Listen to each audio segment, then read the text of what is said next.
Hello everyone. क्या हाल है आप सबके। चलो एक बात तो बताएं ना, आप लोग कितने ज़हीन हैं और कितने आइंस्टाइन हैं। चलो आज तो पता चल जाएगा ना। अगर इस चैनल पे न्यू हो तो जल्दी से चैनल को सब्सक्राइब करें। तो स्टार्ट करते हैं आज की मज़ेदार वीडियो। अच्छा, पहला सवाल है, सहराओं की सरजमीन किसे कहते हैं। सहराओं की सरजमीन अफ्रीका को कहते हैं। अच्छा, वो कौन सा मुल्क है जिसमें रेलवे का निज़ाम नहीं है।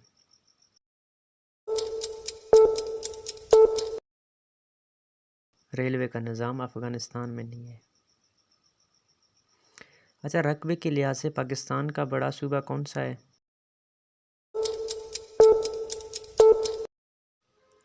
इसका जवाब है बलूचिस्तान। अच्छा, दुनिया की सबसे बड़ी लाइब्रेरी का नाम बताइए।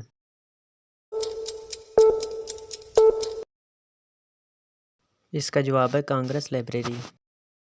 अच्छा, नोबेल प्राइज़ के साथ कितने पैसे इनाम के तौर पर दिए जाते हैं।